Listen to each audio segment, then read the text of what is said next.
Good morning friends. Pregnancy होने के लिए ओव्यूलेशन बहुत ज़्यादा ज़रूरी है। कई बार किसी किसी लेडीज़ का पीरियड बहुत ज़्यादा जल्दी जल्दी आ जाता है, यानी 15-15 दिन पर आ जाता है, या किसी किसी का बहुत लेट आता है, यानी कहने का मतलब है 45 डेज़ या 50 डेज़ पर आ रहा है। तो ऐसे कंडीशन में बहुत ज़्यादा चांसेस होते हैं कि ओव्यूलेशन नहीं हो रहा है। अगर ओव्यूलेशन नहीं होता है तो प्रेगनेंसी होने के चांसेस भी नहीं हैं। दोस्तों, आज मैं आपको बताने वाली हूँ इस वीडियो में कि ओव्यूलेशन के आप साइन और सिम्टम जिन्हें कि आप खुद पहचानो। कम से कम 2 से 3 साइकिल आप रिपीटेडली उस चीज़ को महसूस करो, समझो, तो आपको समझ में आ जाएगा कि आपको 14th डे ऑफ साइकिल पे, पीरियड आने के 14 दिन पे वो सिम्टम महसूस होंगे, तो आप समझ लो कि आपका ओव्यूलेशन हो रहा है। और वो बेस्ट टाइम पीरियड है आपका इंटरकोर्स करने का, अगर आप प्रेग्नेंट होना चाहते हो तो मैं डॉक्टर शैला नाज। दोस्तों, इस वीडियो को एंड तक ज़रूर देखिएगा, क्योंकि इसमें मैं सारे स्टेप बाइज स्टेप एक एक चीज़ को कवर करूँगी कि आपको बिल्कुल भी दिक्कत परेशानी नहीं हो समझने में।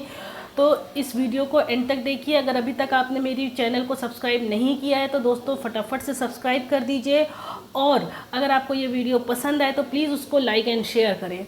दोस्तों, जो सबसे पहला सिम्टम है वो होता है आपका टेम्परेचर, यानी जिस वक्त आपका ओव्यूलेशन होता है, जिस दिन आपका 14th डे ऑफ साइकिल है, उस दिन आपका टेम्परेचर हल्का सा, यानी 1 डिग्री या 0.5 टेम्परेचर आपका डिग्री फ़ारेनहाइट रेज कर जाएगा। यानी बॉडी आपको थोड़ी सी वार्म महसूस होगी, आपको लगेगा हल्का हल्का फीवर है। तो ये होता सिर्फ इस वजह से है क्योंकि आपका LH इंक्रीज़ कर जाता है, हार्मोन और प्रोजेस्टेरोन इंक्रीज़ करने की वजह से आपको ऐसा महसूस होता है। जो सेकंड नंबर पॉइंट है वो है आपका हेडेक होगा, नोजिया, गिडीनेस, चक्कर चक्कर सा आपको लगेगा।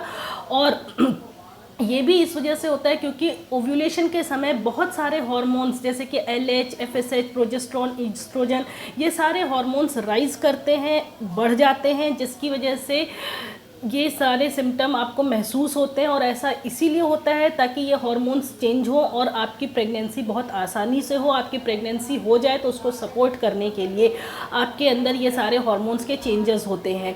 जो तीसरा सिम्टम है वो स्मेल सेंसेशन है। जैसा कि आपको पता होगा दोस्तों कि जब प्रेगनेंसी हो जाती है उस वक्त भी आपको स्मेल आपकी बहुत ज़्यादा हो जाती है तेज़। कहने का मतलब है आपको कहीं दूसरे घर में भी अगर हल्दी का या किसी तरह का आटा का कोई खाना बन रहा है, कुछ हो रहा है, तो आपको दूर से ही पता चल जाएगा। स्मेल आपकी बहुत ज़्यादा सेंसेशन इंक्रीज़ कर जाता है। तो इसी तरह से दोस्तों ओव्यूलेशन के समय भी आपका जो सेंस ऑफ स्मेल है वो बढ़ जाता है, क्योंकि उस समय भी आपका हार्मोन ईस्ट्रोजन इंक्रीज़ करता है। ईस्ट्रोजन इंक्रीज़ होने की वजह से जो आपकी सेंसिबिलिटी पावर है, सेंसेशन पावर है, वो इंक्रीज़ कर जाती है।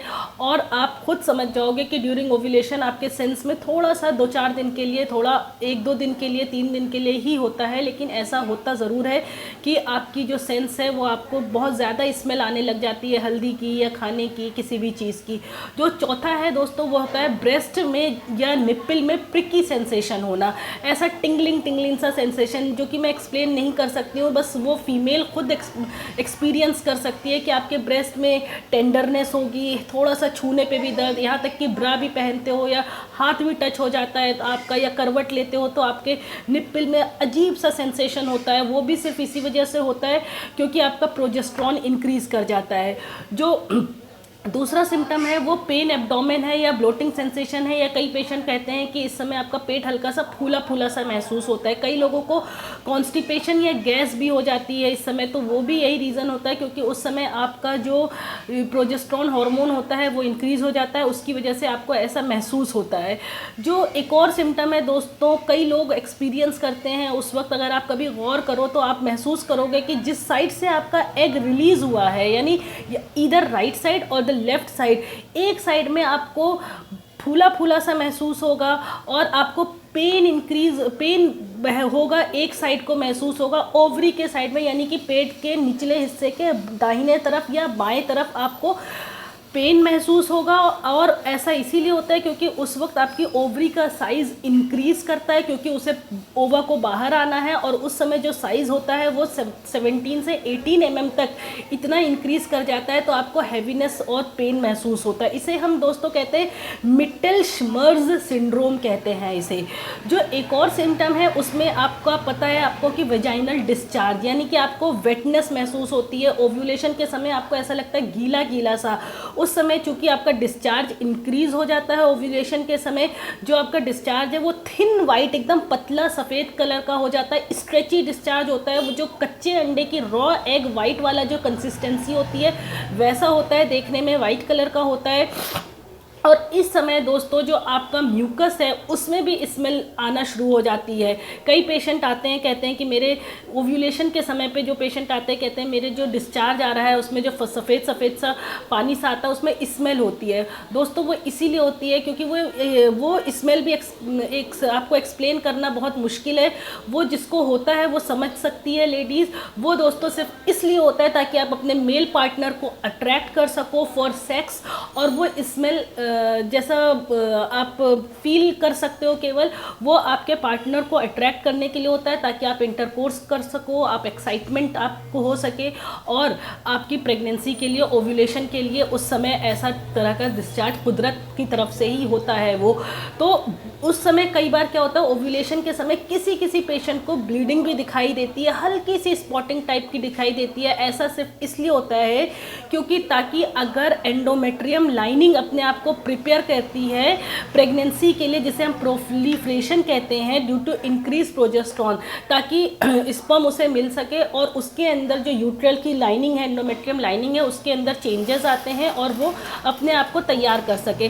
कई बार दोस्तों सर्विक्स की पोजीशन भी चेंज महसूस होती है। आप कई बार देखोगे कि आपकी जो सर्विक्स है वो थोड़ी सी कर्व्ड होती है, हल्की सी टेढ़ी होती है, ऐसी होती है, या थोड़ी सी, मैंने आपको पहले भी बताया है कि एंटीवर्टेड पोजीशन इज़ नॉर्मल पोजीशन, और जो एंटीफ्लेक्स्ड या रेट्रोफ्लेक्स पोजीशन होती है वो ठीक नहीं होती है। तो उस समय आपका ओव्यूलेशन के समय जो आपकी जो सर्विक्स की पोजीशन होती है वो स्ट्रेट होती है। वो सिर्फ इसलिए होती है ताकि अगर आप इंटरकोर्स कर रहे हो, रिलेशन बना रहे हो, ताकि वो स्पर्म आपका आराम से मूव करके आपके ओवर तक पहुंच सके और आपको बहुत आसानी से प्रेगनेंसी हो सके।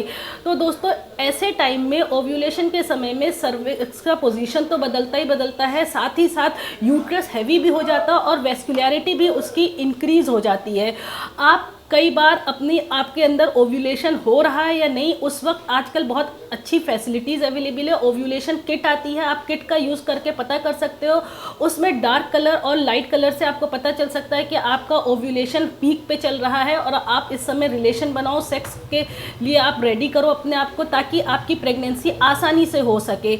ओव्यूलेशन नहीं हो रहा है वो मैंने आपको बता दिया। जिन लोगों में ओव्यूलेशन नहीं होता उनमें, जिनमें पीरियड्स बहुत ज़्यादा इरेगुलर होते हैं, उनमें ओव्यूलेशन के चांसेस बहुत कम होते हैं। लेकिन ऐसा ज़रूरी भी नहीं है कि अगर ओव्यूलेशन पीरियड्स कम आ रहे हैं, स्कैंटी पीरियड आना एक अलग चीज़ है, लेकिन पीरियड्स बहुत जल्दी 15-15 दिन पर आ रहे हैं या 45-50 दिन पर आ रहे हैं, उस समय ओव्यूलेशन के चांसेस बहुत कम होते हैं। उसके लिए आपको अपने किसी लेडी डॉक्टर गायनेकोलॉजिस्ट से आप मिलो। तो दोस्तों मैंने ये सारे आपको सिम्टम बता दिए हैं कि आप ओव्यूलेशन को कैसे पहचानो। उसके लिए आप 3 से 4 साइकिल अपने आप को एवरी टाइम आप मॉनिटर करो, तो आप बहुत अच्छे से पहचान सकते हो कि आपके अंदर ओव्यूलेशन हो रहा है और आप प्रेगनेंसी के लिए बिल्कुल फिट हो। तो दोस्तों जिन पेशेंट्स के पीरियड्स बहुत ज़्यादा इरेगुलर होते हैं, कहने का मतलब है जिनके पीरियड्स बहुत ज़्यादा जल्दी आ जा रहे हैं, यानी 15-15 दिन पे आ रहे हैं, या बहुत ज़्यादा डिले आ रहे हैं, यानी 45 डेज़ पर या 50 डेज़ पर आ रहे हैं, उन लोगों में ओव्यूलेशन नहीं होता है।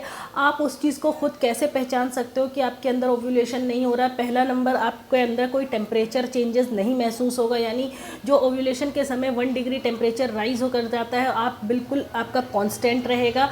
आप 2 से 3 महीने में अगर ये चीज़ बहुत गौर से अपने अंदर नोटिस करोगे तो आपको पता चलेगा आपका टेम्परेचर कांस्टेंट नॉर्मल रहता है। और जो दूसरा है वो है म्यूकस डिस्चार्ज या वेजाइनल डिस्चार्ज। ऐसे पेशेंट्स में जो ओव्यूलेशन के समय नॉर्मली थिन वाइट डिस्चार्ज आना चाहिए, स्ट्रेची, तो एन ओव्यूलेशन वाले लोगों में, एन ओव्यूलेटरी साइकिल जिनकी होती है उनमें डिस्चार्ज में कोई बदलाव नहीं आता है, उनको कोई तरह का discharge 14th day of cycle पे नहीं महसूस होता। उम्मीद करती हूँ दोस्तों मेरा इस वीडियो से आपको काफ़ी हेल्प मिलेगी कि आप ओव्यूलेशन के सिम्टम को, साइन को पहचान सकोगे और आपके लिए प्रेगनेंसी बहुत ज़्यादा ईजी हो जाएगी कि उस समय आप ज़रूर से रिलेशन रखो और इंटरकोर्स करो ताकि आपकी प्रेगनेंसी हो सके। दोस्तों अगर आपको मेरा वीडियो पसंद आया हो तो उसको ज़रूर से लाइक एंड शेयर करें। मेरे चैनल को अगर अभी तक आपने सब्सक्राइब नहीं किया है तो दोस्तों ज़रूर से सब्सक्राइब कर दीजिए, और अगर आप इंस्टाग्राम या फेसबुक पर मेरी वीडियो देख रहे हैं तो उसको फॉलो ज़रूर करें। Thank you, bye bye, take care.